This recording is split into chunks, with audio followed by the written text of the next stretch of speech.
Bismillahirrahmanirrahim. Assalamualaikum warahmatullahi wabarakatuh. Pemirsa yang dirahmati Allah Subhanahu wa taala, sering kita mendengar anak-anak kita yang di usia taman kanak-kanak mereka diajari tentang hadis man la yarham la yurham. Siapa yang tidak menyayangi, dia tidak akan disayangi. Hadisnya singkat tapi di dalamnya terkandung hikmah yang sangat agung, yang sangat banyak. Sebelum kita membahas apa saja hikmah yang terkandung di dalamnya, ada baiknya kita mengetahui bahwa hadis ini adalah hadis yang sahih. Diriwayatkan oleh Imam Al-Bukhari di dalam kitabnya Sahih Al-Bukhari, kemudian juga terdapat di dalam kitab Sahih Muslim, kemudian juga terdapat di dalam kitab Sahih Sunan At-Tirmidzi, Sunan Abu Dawud, dan juga Musnad Imam Ahmad bin Hambal.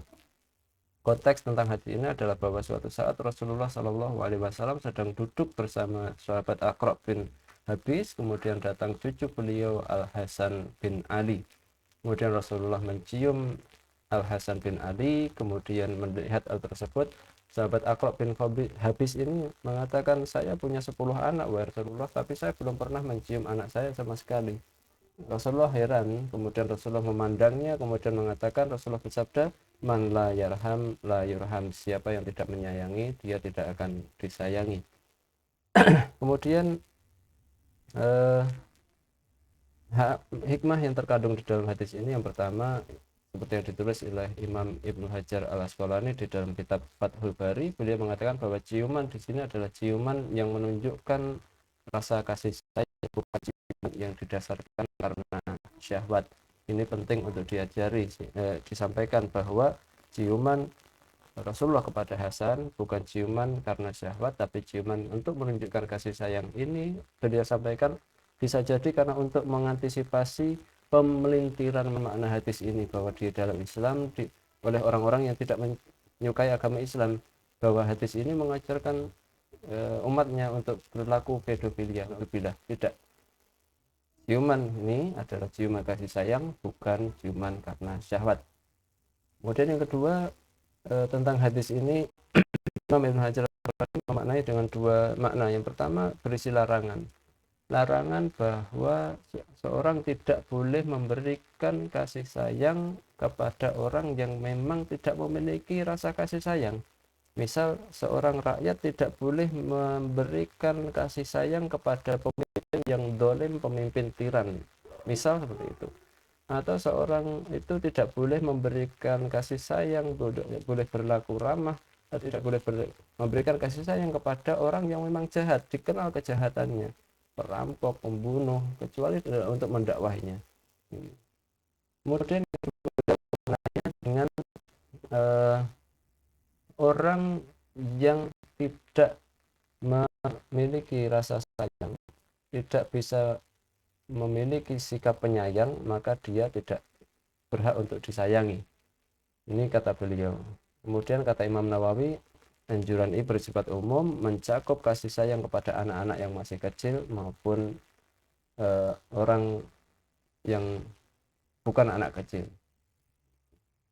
Kemudian tertulis di dalam kitab ensiklopedia hadis Duror Saniyah bahwa bersikap ramah atau berkasih sayang kepada anak kecil, memeluknya, menciumnya, bersikap lembut kepadanya adalah satu dari sekian banyak amal yang bisa mendatangkan ridho Allah dan mendapatkan seseorang bisa pahala dari Allah Subhanahu wa taala karenanya.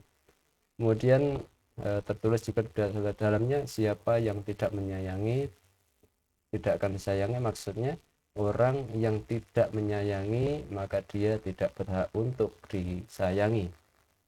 Syekh Muhammad bin Shalih Al-Utsaimin rahimahullah di dalam kitabnya Syarah Riyadhus Shalihin, beliau mengatakan bahwa orang yang tidak menyayangi hamba Allah, dia tidak akan disayang oleh Allah. Orang yang tidak menyayangi hamba Allah, dia tidak akan disayang oleh Allah. Sebaliknya, orang yang menyayangi hamba Allah, dia akan disayang oleh Allah Subhanahu wa taala. Kemudian beliau melanjutkan, hendaknya seseorang memakai pendekatan kasih sayang saat berinteraksi dengan anak kecil. Hendaknya seseorang memakai pendekatan kasih sayang saat bergaul dengan anak kecil.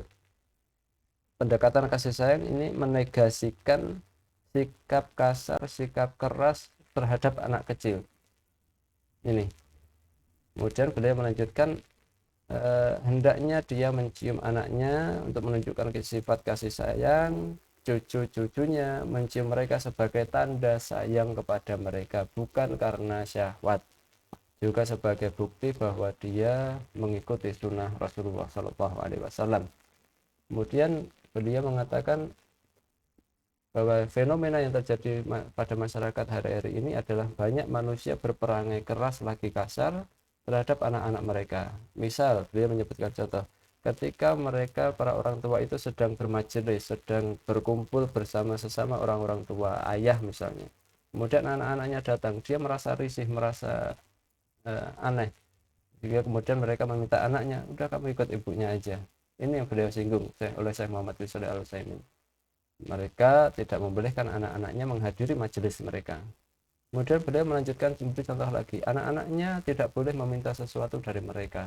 Padahal orang tuanya termasuk orang tua yang mampu, memiliki uang, kemudian yang diminta si anak pun permintaan yang tidak bertentangan dengan syar'i, tetapi orang tuanya tidak mau menurutinya.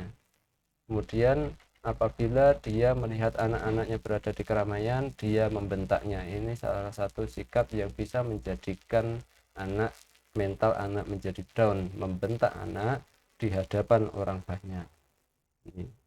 Ini dianjurkan oleh Syekh Utsaimin untuk tidak melakukannya.